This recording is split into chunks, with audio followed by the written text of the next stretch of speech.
Attention so request ka Princess Aima adua.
sumi ayam sinu tahun nama dekalikan dering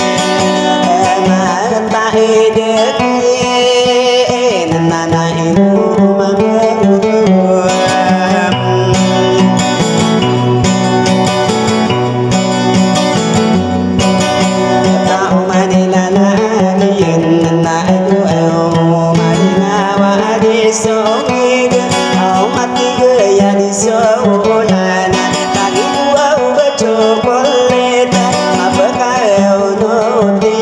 so isi pernah gede-gede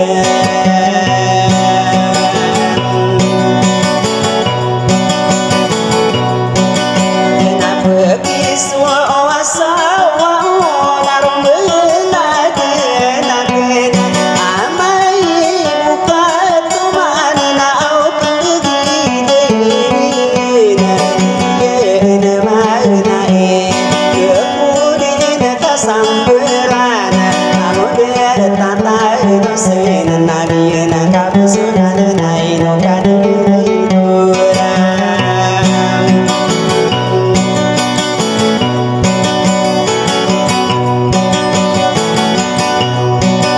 kata omane na nagi na napkeri na wana au tinggi na manai na ramisa na sarung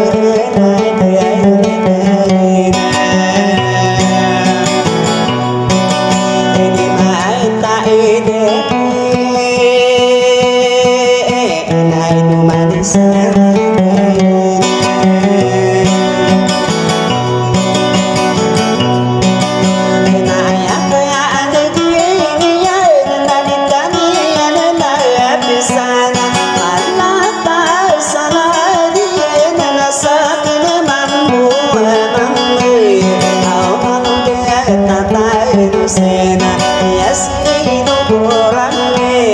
tangido oto tarina no tata sena kaya minana oronna aido dento apangi keona au malarai keni gedona orang rai keni mo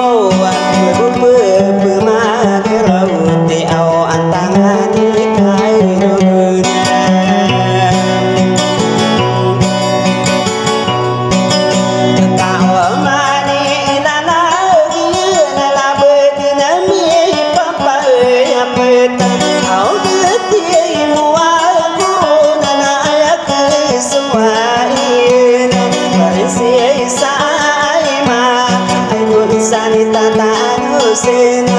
manera no unia na pesumeti gatia inarena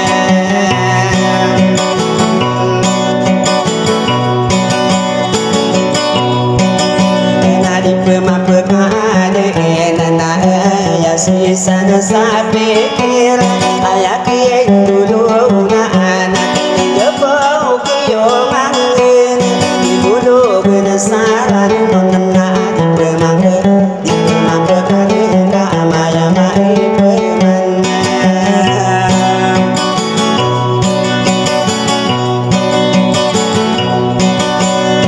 pikir sama pantai waktu dilegi nama sindewa kau dah mati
sisa pikir kira-kira kali penganon nasi torong kapag gawin tadi depan kau mangko kakosan kau matai dengan itu manai lalagian komanderan de kau kaya tawa kurun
Sesai mena